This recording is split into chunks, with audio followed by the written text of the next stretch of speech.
하나님의 심판 두 번째 시간 함께 살펴보는데 나눠드린 강의 70페이지입니다. 심판선언 부분인데요. 이제 첫 인류의 반역으로 이제 하나님 나라에 대한 하나님의 경륜이 이제 꺾이게 되었습니다. 여기서 포기되었다, 없어졌다는 것이 아니라 이제 원래대로 가야 될 길에 이 기생충이 들어와가지고 문제를 하나 만든 거죠. 그래서 길이 제대로 가지 않고 곁길로 가게 되었다라고 하는 의미인 것입니다. 선악을 판단하는 데 있어서 인류는 철저하게 하나님을 의지하고 하나님의 뜻에 순종하고 하나님의 말씀대로 따라야 하는데 그것을 이제 부정하게 되는 거죠. 내가 스스로 선악을 판단하는 존재가 되겠다 이렇게 선언한 것입니다. 그러니까 이거는 창조주의 영광을 훼손할 뿐만 아니라 단순히 영광 자체가 훼손돼서 끝나는 것이 아니라 하나님의 권위, 하나님의 그 어미함도 이제 훼손하는 일이 일어난 거죠. 완전 무시하는 거죠.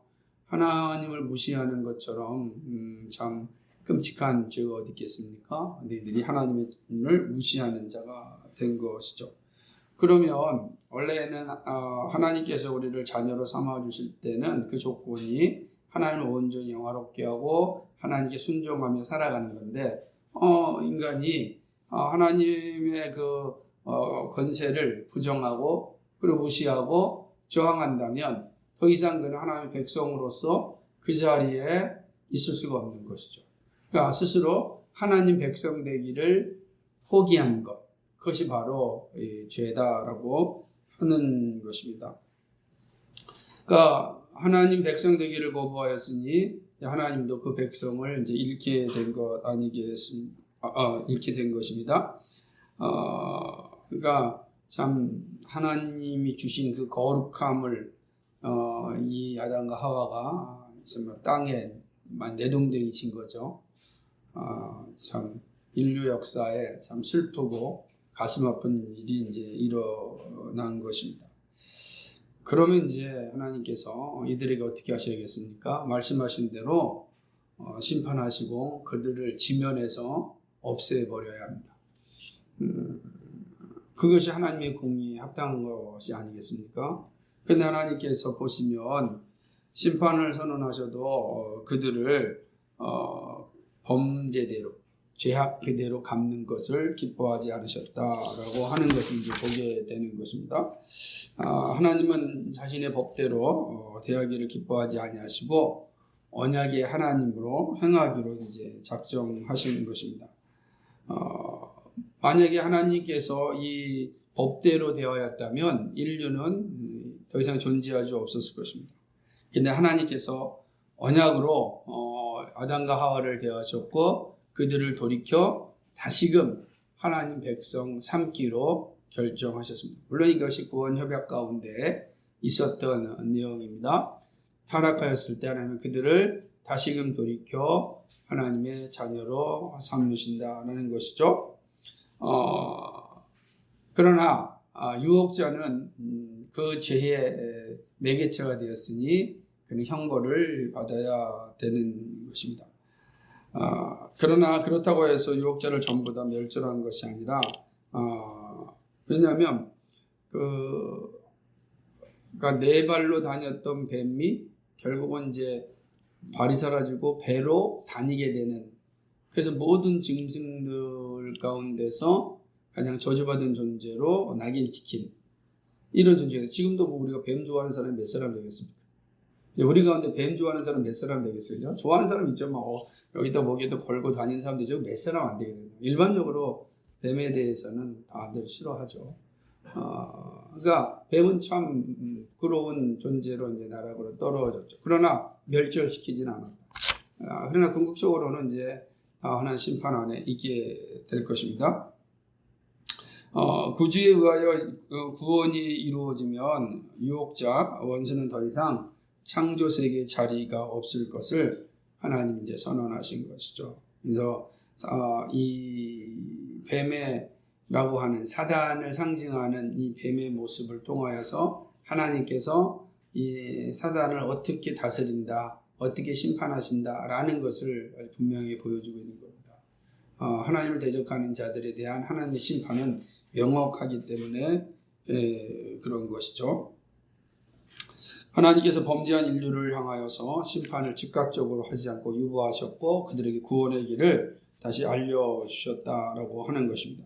그래서 이제 마지막 중요한 건 하나님은 법에 의해 그들을 징계하셔도 구원을 위해 그들의 존재를 보장하기로 하셨다 이거죠. 그러니까 이게 명확한 거예요. 그러니까 하나님의 법에 의해서 그는 징계하는 겁니다. 하지만 그들의 존재는 보장하셨다. 그래서 이 사실을 통해서 하나님의 공의와 하나님의 사랑을 볼 수 있죠.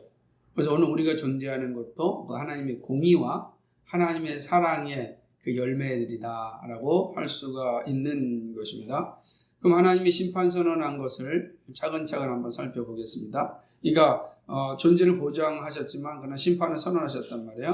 그 심판이 어떻게 선언되었는지를 보는 게 중요하죠. 첫 번째 이제 뱀과 사탄에게 정죄를 선언합니다. 하나님은 뱀에게 저주를 선언하셨습니다. 그러니까 뱀은 사단의 도구로 이용되어 사람을 유혹한 그런 당사자가 된 것이죠. 그러니까 사단이 이제 뱀을 사용하여서 또 뱀을 통하여서 사람을 유혹한 것입니다. 뱀은 결국 땅의 짐승들 중 가장 저주받은 존재가 된 것입니다. 저주로 인하여 이제 네 발이 태화되었다 이렇게 보면 되는 것입니다. 그러니까 하나님께서 이제 뱀에게 저주를 선언하신 거죠. 뱀 입장에서는 속상할 겁니다. 내가 왜 이렇게 당해야 되나? 그러나 그 뱀이 누구예요? 사단의 도구가 되었다라는 거죠. 그래서 그 사건을 통해서 하나님께서는 사단을 어떻게 치리하시는지를 이제 보여준 겁니다. 두 번째로 하나님은 뱀의 후손과 여인의 후손 간의 원수됨을 이제 설정하셨습니다. 뱀은 사람과 원수가 되어 사람과 뱀 간의 적대 행위가 있게 되었습니다. 그래서 지금도 마찬가지죠. 우리 산에 가면 뱀들이 되게 많잖아요. 거기에 독사도 있지만 꽃뱀도 있고 그런데 뱀 오면은 반갑다라고 맞이하는 사람 없다고요. 다 깜짝 놀라고 돌 던지죠.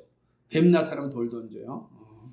그게 참 걔는 여러분 뭐 닭이 온다 그래서 돌 던집니까? 그러지 않잖아요. 고양이 오면 또 안아주기도 하잖아요. 그런데 뱀이 오면은 막 돌 던집니다. 도망치거나. 그리고 재밌습니다. 뱀이 쫓아오면은 어떻게 도망치라고 여러분 얘기 들었습니까? 뱀이 오면은 확장 달리면은 뱀한테 물리니까 왔다 갔다 이렇게 지그재그로 도망쳐야 뱀에게 안 물린다. 이게 뭐 사실인지 아닌지 모르겠습니다. 어릴 때 항상 어른들이 이렇게 얘기했어요. 뱀에 물리지 않으려면 지그재그로 도망쳐야 된다. 이게 뱀과 인간 사이에는 적대 관계가 존재하는 것을 이제 보게 되는 것입니다. 그래서 뱀을 다 안타깝죠. 그래서 이제 실제로 이제 뱀은 사람들을 보면 발꿈치를 물려고 하고 실제로 물어서 죽게 합니다. 독사들이 이제 발꿈치 물습니다. 발목이나 딱 물지 뭐 퍽 뛰어가지고서 뭐 허리를 물다든지 허벅지를 물다든지 손가락을 물지 않아요. 그 사람이 가고 있으니까 가가지고. 그래서 산에 갈 때 어디 갈 때 반드시 뭐 신으라고 그럽니까? 두꺼운 그 등산화를 신으라고 그러잖아요. 왜 등산화를 신으라고 하냐면 그 자체 뱀이 물으니까 뱀이 거기 물으니까. 그러니까 이것도 재밌는 모습이 있는 겁니다. 사람은 본능적으로 뱀을 죽이려고 하고 또 사람은 뱀을 본능적으로 더럽고 혐오스럽게 보는 것이죠. 그러니까 이 사실은 이제 뱀의 후손과 여인의 후손 간의 원수됨을 설정하는 이 모습 가운데서도 나타나게 되는 겁니다. 그러니까 이제 육체적으로 실질적으로 그러지만 우리는 어떻게 되죠? 우리의 관계 속에서도 사단과의 싸움에서도 이런 모습이 분명히 나타나는 것입니다. 두 종족이 원수됨으로 미움이 이제 삶의 방식이 되었습니다. 옛뱀, 그 사단은 뱀을 도구로 하여 인류를 파멸케 하였습니다. 그러므로 뱀과 여인의 후손 간의 원수가 되므로 미움이 사람들의 삶의 1차적인 이제 방식이 된 것입니다. 하나님은 사탄과 여인 간의 원수 관계를 설정하였습니다. 또 사탄의 후손과 여인의 후손 간의 도 원수로 이제 작정되었습니다. 3장 15절에 있는 말씀, 내가 너로 여자와 원수가 되게 하고 너희 후손도 여자의 후손과 원수가 돼. 뱀의 후손과 여자의 후손이 원수가 되게 하는 것입니다. 그러니까 뱀과 인간은 이제 적대적 관계, 미움의 관계가 형성되었다. 그래서 이라고 표현하고 있는 거죠. 심판선언 이후에는 사탄과 여인의 후손들 간에만 아니라 사람들 간에도 전쟁과 증오가 삶의 방식이 되었습니다. 그래서 죄가 들어오면서 나타나는 것들, 사람과 사람 사이에 끊임없는 반목과 질시와 경쟁이 있어서 결국은 전쟁이라고 하는 일을 하죠. 그러니까 전쟁을 통하여서 자신의 삶을 유지하죠. 인류는 끊임없이 전쟁을 통하여서 자신의 삶을 유지하는 것을 보게 됩니다. 전쟁 없이 존재했던 역사가 없어요. 하나님에 난 전쟁이 없는데 인류 역사는 다 전쟁. 도대체 전쟁을 왜 일으키는가? 다 자기 욕망을 채우기 위한 거고 자기 삶의 터전을 다른 사람의 터전을 빼앗음으로써 만들려고 하는 겁니다. 그 경쟁. 그러니까 우리가 선한 경쟁이라는 말도 있지만 사실 선한 경쟁이라는 것도 쉽지 않은 편이죠. 왜냐하면 남의 것을 빼앗지 아니하면 내가 살 수 없으니까 함께 산다라는 게 참 어렵습니다. 그래서 이게 하나님의 나라의 특징은 공존, 공생이거든요. 함께 존재하고 함께 살아가는 건데 그러나 타락한 인류 세계에는 이 공생이 존재하지 않고 경쟁, 남의 것을 빼앗아 나의 것을 채우는 일들이 이제 자연스러운 삶의 방식으로 되게 됐다라고 하는 것입니다. 그게 크게 나타나는 게 전쟁이죠. 또한 이제 네 번째는 뭐냐면 사단이 망하고 그의 나라가 멸할 것을 이제 선언하셨습니다. 여자의 후손은 내 머리를 상하게 할 것이요 너는 그의 발꿈치를 상하게 할 것이다. 그러니까 뱀은 사람의 발꿈치를 묶는 것이고 사람은 뱀의 머리를 밟습니다. 그러니까 뱀을 죽이는 것은 뭐죠? 머리를 밟아서 으깨야만 뱀이 죽어요. 다른 데 잘라도 막 예를 들자면 같은 뱀 종류 중에 하나인 도마뱀 같은 경우는 어떻습니까? 꼬리가 잘려도 계속 다니잖아요. 뜯어갖고. 근데 도마뱀도 확실히 죽이려면 머리를 밟아야 되는 거예요. 그러니까 아주 상징적으로 분명하게 보여주는 거예요. 그러니까 이 상징을 통하여서 하나님께서 사단의 세력을 어떻게 할 것이다? 완벽하게 진멸할 것입니다. 그러나 사단은 어떻게 한다는 거예요? 끊임없이 인간이 우리 발꿈치를 문다고 해서 죽는 건 아니죠. 그죠? 그러나 서서히 죽겠지만 돈이 들어가니까. 그러나 이제 바로 이제 그 싸움 가운데 존재하는 건 아니다라는 것을 잘 보여주는 겁니다. 사탄의 머리를 상하게 하는 것은 사단으로 알고 왕이 되지 못하게 하는 것이죠. 궁극적으로 사단의 왕국이 멸망할 것이다 라는 것을 보여주는 것입니다.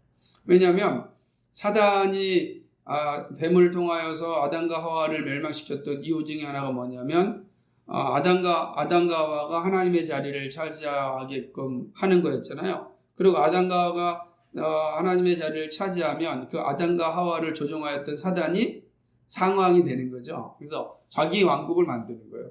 조종하는 거. 아담과 하와를 조종한 나라. 그래서 지금도 하나님의 존재를 사실은 믿지 않는 사람들은 나 자신이 왕으로 살기를 원하는 거죠. 그리 되어져 있다고 하는 거죠. 그러나 그 시도가 성립되지 못하도록 하나님 작정하셨습니다. 그것이 사단의 머리를 깨뜨리는 것은 사단으로 인류의 머리고 왕이 되지 못하게 하는 것입니다. 사탄이 그 백성을 잃게 되면 그의 나라가 망하는 거죠. 이렇게 만드는 거죠. 그러니까 사단의 머리를 이제 박살낸다는 것은 머리라고 하는 건 이제 말 그대로 이제 우두머리, 대표성을 없애버린 그 모습을 이야기합니다. 이게 첫 번째 심판 선언이에요. 죄를 지은 인간에게 나타난 심판 선언은 사단의 멸망을 이제 선언하는 겁니다. 두 번째는 뭐냐면 여자에게 해산의 고통을 이제 선언하게 됩니다. 여자에게 해산의 고통이 이제 부과된 것입니다. 그러니까 해산에는 고통이 없었는데 죄로 인하여 해산의 고통이 이제 들어오게 된 것이죠. 하와가 범죄의 시작점이었습니다. 그러나 그녀는 아담을 돕는 자의 신분에 있었습니다. 여자의 결정도 가정 전체의 결정이 될 수 있습니다. 그러나 가정 전체의 결정이 되려면 남편이 결정해야 됩니다. 이게 하나님의 순서예요. 그러니까 하와가 자기가 결정하지 않죠. 반드시 머리인 대표인 아담에게 이제 모든 걸 전가하지 않습니까? 그러니까 아담이 결정하죠. 자, 뱀이요 먼저 아담에게 가지 않았어요. 하와에게 갔고 하와는 누구예요? 아담이 하와를 볼 때 뭐라 그랬습니까? 내 뼈 중에 뼈, 살 중에 살이라. 내 사랑하는 자라. 그러니까 얼마나 사랑하는 사람. 근데 그 사랑하는 사람이 속삭입니다. 속삭임에 넘어가지 않은 사람이 얼마나 되겠어요? 그죠? 얼마나 되겠어요? 그러니까 그 하와의 속삭임에 결국 아담이 넘어갔습니다. 그런데 하나님은 누구에게 책임을 물었냐면 아담에게 물었습니다. 왜요? 아담이 결정하였으니까. 그러니까 하와는 돕는 배필이었어요. 그래서 돕는 배필로서 모든 결정하는 일에 중요한 역할을 합니다. 같이. 그러나 최종적으로 남편이 결정합니다. 왜냐하면 모든 결정의 책임을 대표자가 지게끔 그것이 하나님 나라의 법도였기 때문에 그런 것입니다. 물론 여자의 결정도 가정 전체의 결정이 될 수 있으나 그러나 가정 전체의 결정이 되려면 남편이 결정해야 되는 거죠. 아내는 조언하고 결정은 남편이 하는 것이 가정의 법질서입니다. 그래서 결국 어떠한 상황이 이루어졌다 할지라도 그 책임은 남편이 있는 겁니다. 이게 성경의 법칙이에요. 그러나 점점 우리 시대는 이것을 다 무시하고 있죠. 무시하고 있어서 사회 자체가 어두운 겁니다. 전부 다 책임 전가하고 있잖아요. 책임 전가하고 있습니다. 아내는 범죄의 시발자로서만 책임을 지는 것입니다. 전체적인 결정은 남자가 지고 벌도 남자가 받습니다. 하나님은 여자에게 남편을 유혹에 넘어지게 한 부분에 대해서만 이제 책임을 물으셨습니다. 그래서 이제 여자의 하와에게는 총체적인 책임을 주지 않고 그리고 부분적인 책임만 부과하셨는데 그게 해산의 고통이라는 거예요. 그러니까 남자는 전체적인 책임을 받아서 땀 흘리며 고통하며 일생 동안 살아야 되지만 여자는 부분적인 이 책임만 지는 거예요. 그래서 여자는 해산의 고통만 부과되었지만 남자는 일생 동안 땀을 흘리며 그 고생을 해야 되는 것입니다. 그죠? 그러니까 고통으로 자신의 어떤 그 책임을 수행하도록 하신 것이죠. 출산은 여자가 피할 수 없습니다. 여자를 통해서만 생명체들이 출산되도록 창조주가 정하셨기 때문입니다. 자 보세요. 범죄의 시발자임에도 불구하고 출산을 허락하셨습니다. 그래서 그게 복인 겁니다. 얼마나 큰 복인지 몰라요. 그래서 그러나 그 복은 고통을 동반하지만 여러분 죄의 시발자잖아요. 그러면 보세요. 우리가 생각해 보십시오. 우리 말에도 말리는 신누이가 더 밉다 그러잖아요. 싸우는 신누이 말리. 그런 것처럼 삼자의 이렇게 매개체를 만드는 사람들 나쁜 거죠. 우리가 사기를 당해도 사기치는 정말 나쁘잖아요. 그런데 어떻게 그러나 사기 당한 사람이 책임지는 거죠. 결국 자기가 당한 사람이 모든 걸 다 하잖아요. 물론 여기도 이제 그 책임을 다 면하진 않겠지만은 아담과 하와의 관계에서는 그러죠. 근데 하나님께서 모든 형벌은 다 아담이 지게 하셨지만 그 유혹의 어떤 시작점 매개체였던 하와에게는 그 매개체에 대한 부분적 형벌만 내리셨어요. 그래서 출산하는 고통만 있죠. 근데 오늘날에는 스스로 고통을 지잖아요, 여성들이. 출산도 하고 직장도 다니고 일도 하고. 그래서 평생 동안 같이 땀을 흘리게 되는 거죠. 그럼 그것은 뭐가 되냐면 남성이 받아야 될 그 형벌을 여성이 한 50% 더 가져가는 게 아니라 60% 더 가져가는 게 출산의 고통도 갖고 땀 흘려야 되는 고통도 다 가져가는 거죠. 그런데 지금은 여성들 스스로가 나는 일하겠다 그러잖아요. 일하겠다라고 하는 겁니다. 그래서 출산하지 않고 일하겠다. 이렇게 얘기 나오는 거예요. 일하는데 50% 일하는데 왜 나는 출산까지 하면서 일하느냐? 그래서 나는 요즘은 아기를 낳지 않고 출산하지 않고 일하겠다라니까 하나님의 정하신 법을 하나님 주신 복을 스스로 발로 차는 것이고 왜 그러냐면 자녀는 면류관이거든요. 자녀는 부모의 면류관이란 말이에요. 그런데 다시 그 말은 복이란 말이에요. 그런데 스스로 복을 발로 차는 겁니다. 그럼 그의 인생의 마지막은 정말로 복 없는 인생으로 마무리되는 거예요. 하나님께서 그 복을 주셨는데 그 복을 잠깐의 즐거움을 위하여서 발로 차는 거예요. 젊은 시간이 금방 지나가잖아요. 금방 지나가는 거예요. 한순간에 지나갔습니다. 그죠? 저도 마찬가지지만은, 엊그저께가 저도, 이제 20대 후반, 30대 초반에 그냥 신나게 살았던 것 같은데 벌써 지나가.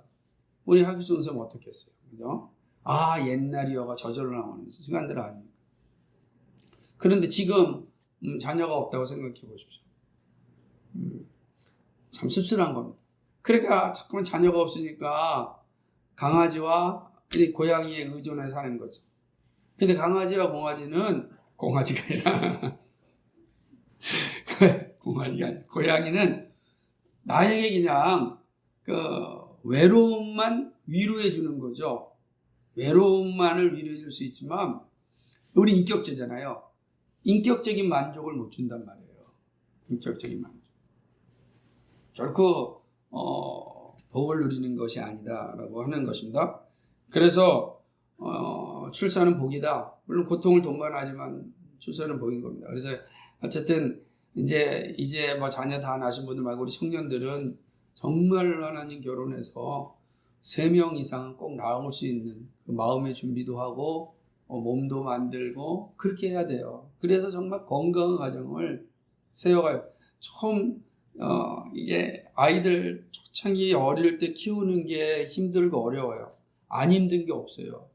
이 해산의 고통에는 그래서 출산과 양육의 고통도 포함된다라고까지 해석하기도 합니다. 그래 그 고통이지만 그게 복이라고요. 하나님께서 그 복을 주신 거다라고 하는 사실입니다. 그래서 창세기 16장에 내가 내게 잉태하는 고통을 크게 더하리니 라고 하는 거죠. 원래 잉태하는 고통이 적었는데 크게 더하여짐으로 참으로 이제 출산할 때 모든 고통을 받게 됩니다. 그러나 출산한다고 해서 죽지 않습니다. 고통이 더할 뿐이죠. 잘 기억하시기 바랍니다. 그리고 이제 여자에게 또 뭡니까? 남편의 다스림에 이제 매어지게 합니다. 하와는 아담에게 마주서는 도움이었습니다. 마주서는 것은 남편에게 굴종된 상태가 아니므로 여자가 이제 독자적으로 이제 결정하였습니다. 남편에게 묻고 의논해서 이제 결정하지 않았죠. 그렇게 되는 겁니다. 무슨 말이냐? 다 그런 모습이죠. 여자는 혼자 결정하고 행동한 후에 같은 것을 아담에게 그대로 이제 요구하였습니다. 그러니까 이 선악과를 먹는 일이요. 남편의 허락과 승인 없이 일을 저지르면서도 남편에게 같은 것을 하도록 요구하고 유인한 게 하와의 모습이었습니다. 남편도 반성과 심사숙고의 시간을 가질 수 있었습니다. 그죠? 그래야 되는데 그러지 않았습니다. 생각해 보세요. 하와가 그랬을 때 생각해야 되잖아요. 이게 하나님의 뜻인지 아닌지. 그런데 그렇지 않았습니다. 아내의 제시대로 즉각적으로 행동해 버린 겁니다. 그죠? 아담은 아내의 결정을 배척할 수가 이제 없었습니다. 배척해야 되는데 배척하지 못하였죠. 그게 이제 되게 중요한 겁니다. 그래서 그렇게 해서는 안 되는 상황이 만들어진 거죠. 그래서 하나님은 이런 일이 다시 일어나지 않도록 구조를 바꾸기로 하셨습니다. 그것은 바로 여자를 남편의 다스림에 매는 것입니다. 창조주는 여자로 하여금 남편의 다스림에 받아 일생 동안 남자를 위해 살게 하셨습니다. 그리하여 남자의 결정과 허락 아래 모든 행동과 결정이 이루어지게 하셨습니다. 이거 이제 여성들이 들으면 기가 막히고 놀랄 일이겠죠. 그런데 잘 생각해 보셔야 되는 게 성경이 이제 성경의 내용을 보면 아담이 원래는 하와와 마주섬에 존재했다. 서로 마주서는 존재예요. 그런데 결국은 마주섬에 존재했던 하와가 타락함으로 모두를 타락하게 만들었고 하나님은 그 구조를 다시금 세우기로 하셨다라고 하는 거죠. 남자의 결정과 아래 일이 진행되므로 여자는 더욱 신중하고 깊이 반성하게 되었습니다. 더 이상 여자 혼자 결정하고 일을 집행하지 못하도록 한 것입니다. 그래서 결혼하고 난 뒤에는 결코 혼자 결정하지 않죠. 아무리 좋아도 반드시 상의하게끔 되어 있습니다. 이게 모습이죠. 그리고 이런 관계가 이제 타락한 이후에 부부 사이에, 결혼 사이에 나타나는 모습이다라고 하는 것이죠. 남녀 간의 관계에 법질서가 세워졌는데, 법질서는 죄는 시작되었어도 반역의 완결은 아담의 범죄로 끝나는 것입니다. 그래서 그렇게 되는 겁니다. 그러므로 아담이 실제 범죄자이고 반역자이죠. 그러니까 아담이 실제 범죄자이고 반역자이지만 그러나 하와가 이미 그 죄의 시발자가 되었기 때문에 하나님께서는 하와에게 또 아담에게 이 구조를 바꾸는데 그것은 이제 철저하게 남자에 매여 사는 존재로 만드셨다라고 하는 것입니다. 이게 이제 여자에 대한 심판 선언이에요. 그리고 그리고 세 번째는 아담이 손의 수고로 생존할 것과 흙으로 돌아갈 것을 선언하십니다. 그러니까 창조세계 대리 통치자가 범죄하였어요. 그러니까 아담이 범죄를 받았고 정죄를 받았습니다. 그리고 그 저주는 온 우주에 이제 미치게 된 것입니다. 그러니까 언약의 법을 어겨 하나님을 반역하였으므로 범죄 때문에 죽음으로 작정되었습니다. 근데 아담만 죽는 것이 아니라 아담의 모든 후손 죽게 되었고 모든 생명체가 이제 죽게 되었습니다. 이게 철칙입니다. 모든 생명체가 다 이제는 죽게 되는 것이죠. 그러니까 우주적인 결과를 가져왔다라고 하는 겁니다. 땅이 저주를 받습니다. 땅이 또 저주를 받았습니다. 이게 그 모습을 가지게 되는 거죠. 그러니까 저주를 받음으로 땅은 창조된 대로 효력을 발휘할 수 없게 되었습니다. 땅은 척박해져서 더 이상 산물들을 풍성히 생산하지 못하게 된 것입니다. 그래서 땅 가운데 광야가 있고 사막이 있다라는 건 그것은 죄의 결과다라고 하는 거죠. 에덴 동산 그럴 수가 없는데 죄로 말미암아 사막과 이 광야가 존재하게 되는 거죠. 그리고 점점 사막화가 진행되는 거죠. 이 죄의 모습을 보여주고 있다라고 하는 것입니다. 그래서 이제 흙의 성질이 바뀌고 변질되므로 땅 속에 불을 잘 담지할 수 없어서 화산 폭발이 자주 일어나고 지각이 열리고 뚫리게 된 것이죠. 하나님 나라에는 화산 폭발이 없습니다. 지진이 없는 거죠. 왜냐하면 지진과 화산 폭발은 그 자체로 사람의 생명을 앗아가는 행위거든요. 그 하나님 나라에 그런 게 있을 수가 없죠. 근데 타락함으로 말미암아 땅이 저주를 받음으로 땅이 문제를 일으킨 겁니다. 그래서 지각이 변동이 생긴 겁니다. 불을 땅이 담고 있지 못합니다. 그래서 불이 밖으로 나오고 땅이 충돌하고 지진이 일어나고 화산 폭발이 일어나고 물이 그 자리에 있지 못하니까 그리고 그 물로 인하여 그 물이 또 덮쳐서 사람의 인명을 뺏어가게 되죠. 죽음이 오게 되는 거죠. 하나님 나라는 죽음이 없는데 죽음이 도래해서 이런 끔찍한 일들이 계속 나타난다라고 하는 거죠. 근데 이것이 지구 안에만 존재하는 것이 아니라 대기권에도 그런 일들이 일어나고 있다라고 하는 것입니다. 땅이 저주를 받았습니다. 여섯 번째는 이제 노동을 생존의 법으로 세웠습니다. 이제 모든 인류는 노동함으로 살게 되는 것입니다.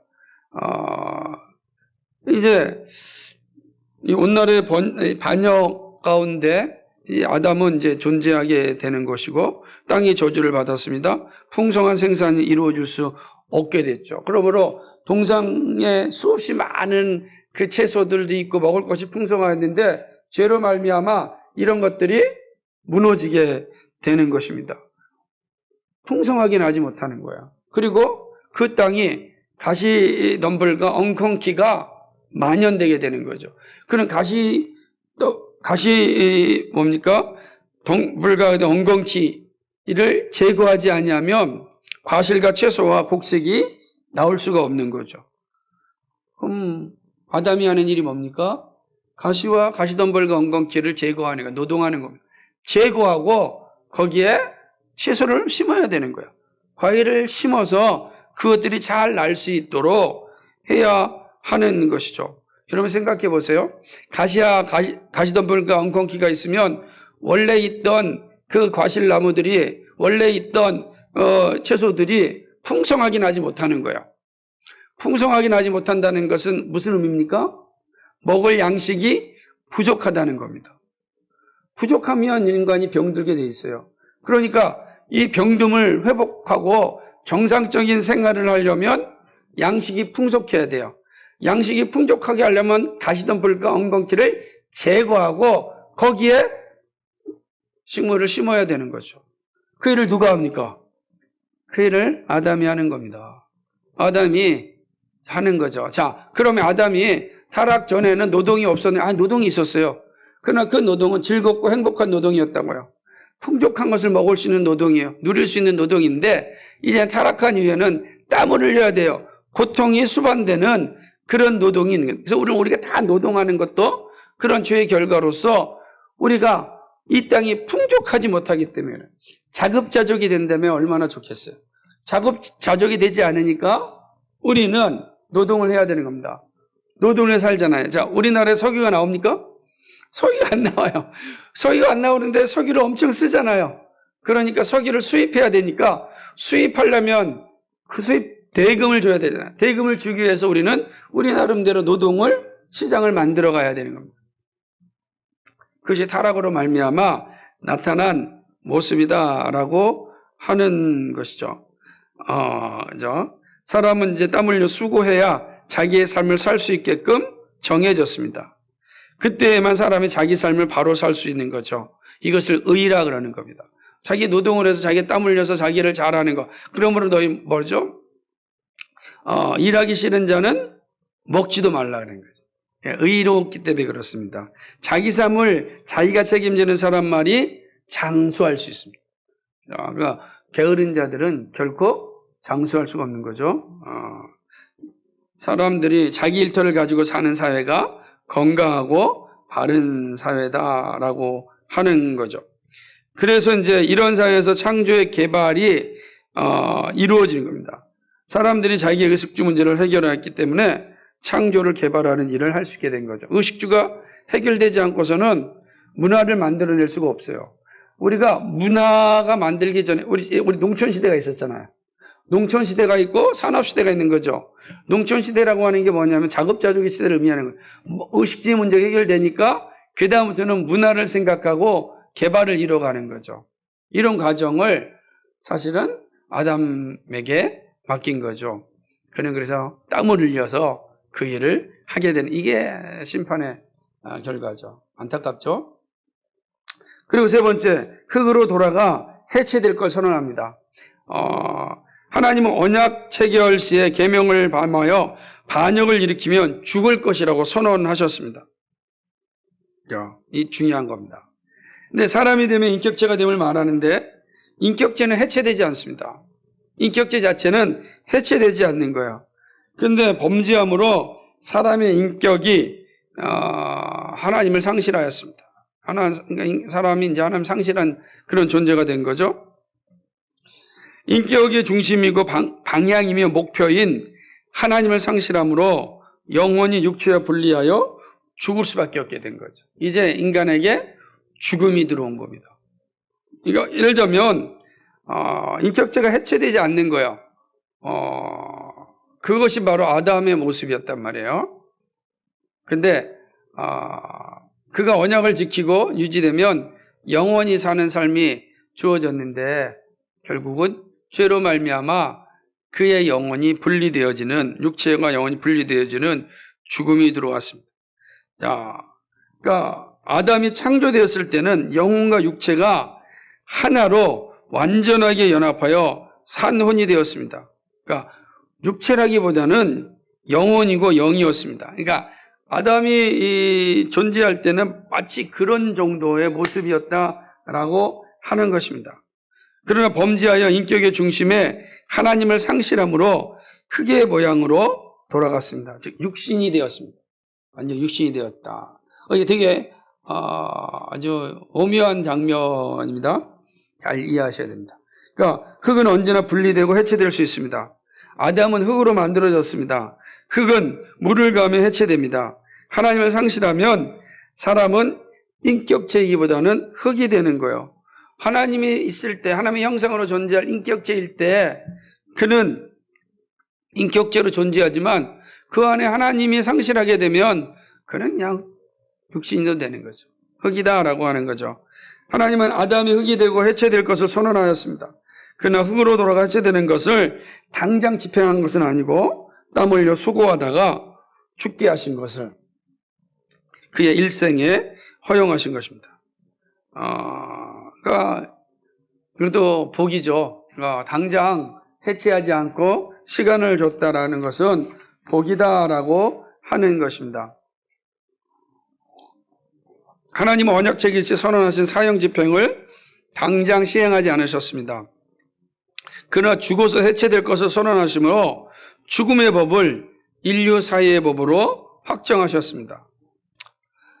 사람은 흙으로 돌아가 흙이 되는 것은 인간으로서 존재를 그치는 것입니다. 더 이상 이제 인간이 아니죠. 흙이 되었으니까. 하나님은 죽음을 인류 사이의 불변의 법칙으로 세우셨습니다. 따라서 아무도 죽음을 면할 수 없게 된 것이죠. 오직 죽음을 면할 수 있는 것은 하나님의 의에서만 이루어집니다.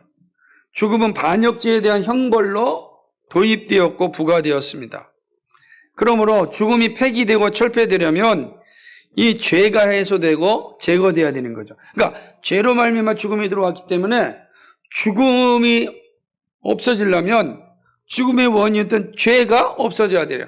근데 사람인 우리가 죄를 없앨 수 있는 길이 없는 겁니다. 하나님이 죄를 해결하시면 죽음도 자연히 물러갈 수 있습니다. 사람이 죽음에서 놓여나 생명에 이르고 영생에 이르는 것은 하나님께서 죄를 없애시고 그 일을 만들어 놓으셔야만 가능하다는 거죠. 사람은 영생하도록 창조되었습니다. 반역죄만 범하지 않았으면 영생할 수 있었습니다. 그게 인간이죠. 영생하도록 창조된 존재야. 영이었어요. 인격체였어요. 영원한 존재예요. 그러니까 죄가 도입되지 않았으면 그는 죽음에 이르지 않았다라고 하는 거죠. 사람이 죽는 것은 인간 본성에 반하는 일입니다. 범죄 때문에 죽음이 불가항력적으로 도입되었을 뿐입니다. 사형은 당장 집행하지 않으신 하나님은 사람의 일생을 허용하셨죠. 그러니까 이 일생 동안 인간들이 해야 될 일들이 있어요. 하나님 맡겨진 일들을 죽음이 유보된 일생 동안 해야 되는 게 뭐냐면 하나님 나라를 이루는 겁니다. 그 일에 가장 중요한 게 출산이고 이 일이 이루어진다라고 하는 것입니다. 그래서 인간은 여기서 이제 사람은 영생하도록 창조되었다라는 거, 이 사실을 잘 이해하시는 게 중요합니다. 만약 네 번째는 이제 부패와 사망이 창조 세계의 법으로 정해진 거죠. 모든 개별 존재자들은 다 부패하여 해체됩니다.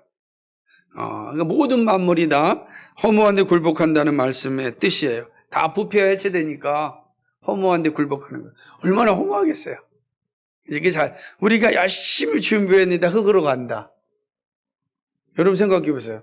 우리가 청년들 이제 뭐 미래를 놓고 기대하고 준비하면서 열심히 살았는데 그거 다 흙으로 간다. 그 자체가 허무한 데잖아. 굴복하는 거지. 그 사실이죠. 그게 죄로 말미암아 이루어진 것입니다. 사람들뿐만 아니라 모든 생명체도 죽도록 저주받았습니다. 다 해체되는 거죠. 마지막 흙으로 돌아가는 거죠. 생명체도 해체되면 흙 외에는 남는 것이 없으므로 창조되지 않은 것과 같은 상태가 됩니다. 죽음과 부패에는 고통이 동반합니다. 동물들과 사람들이 죽음과 부패에서 고통을 당합니다. 그들은 죽을 때 생명의 근원에서 절단되고 조직들이 풀어짐으로 고통을 당하게 되는 거예요. 이게 풀어지기 때문에 그래서 우리는 고통 가운데 우리의 일생이 마감하는 거죠. 우리가 표현하지 못할 뿐이지. 자기는 느끼고 가는 거예요. 그러나 표현하지 못할 뿐이지. 그죠? 그게 이제 육체적인 고통이라는 거예요. 영적인 고통을 말하는 게 아닙니다. 하나님을 아는 자들에게는 영적인 고통이 다 상실돼요. 하지만 육체적인 고통이라는 게 이거는 자연적인 거니까 주어지는 것이다 라고 하는 것이죠. 동물들과 사람들만 죽음에서 고통을 당하는 것이 아니고 식물들도 죽거나 절단당할 때 생명체로서 고통을 당한다고 할 수 있습니다. 그래서 우리가 풀이나 이런 거 딱 꺾었을 때 우리 생각할 때는 우리가 인격체가 아니니까 동물들처럼 앙 소리지를 않으니까 못 느끼지만 그러나 모든 생명체가 절단될 때는 이것도 다 고통을 당한다는. 그래서 꺾지 마라. 뭐 그런 표현도 이런 의미가 이제 있다라고 하는 것이죠. 그러니까 여러분 이렇게 보게 되면 꽃들도 이제 여름에 꽃이 폈다가 다 떨어지잖아요. 떨어진 것 자체가 고통이죠. 그죠? 왜냐하면 다시 그 꽃을 피우기 위해서 1년 동안 존재해야 되잖아요. 식물이 존재해야 또 열매를 맺으니까. 그러니까 열매가 떨어지는 것 자체도 사실은 식물 자체로 보면 고통이 절단된다는 거니까. 그러니까 우리가 느끼지 못하는 거죠. 그래서 이제 참 재밌는 거는 그 표현 중에 이들이 고통당하고 있다라는 거는 꺾으면 거기서 다 진액이 나오잖아요. 식물들 다 이렇게 나오잖아요. 그죠? 풀도 그렇고 모든 게 나오잖아요. 그게 바로 고통의 표현이다라고 이제 할 수가 있는 것입니다. 자, 이렇게 이제 오늘 이제 심판선언은 예를 들자면 사단이 이제 멸망하게 될 것이고 아담은 손으로 수고하고 흙으로 돌아갈 것이고 그리고 하와가 해산하는 고통을 겪게 되는 것이고 그리고 모든 것은 다 흙으로 돌아간다라고 하는 것. 그것이 바로 심판 선언의 모습인 것입니다. 그래서 우리가 이 심판으로 말미암아 지금 우리가 사는 세계의 형상들이 그대로 나타나고 있죠. 이게 이제 죄의 심판입니다. 하나님이 철저하게 죄는 생명은 유보하였지만 죄에 대한 심판은 정확하게 진행되었고 우리는 유보된 상태에서 하나님께 우리에 맡겨진 일들을 감당해야 됩니다. 왜냐하면 그게 복이니까. 생명이 유보됐다는 게 복이기 때문에 그 복된 삶을 누려야 되고 그 기간 동안 하나님이 우리에 맡겨진 창조 경륜을 이루어가는 겁니다. 오늘 여기까지입니다.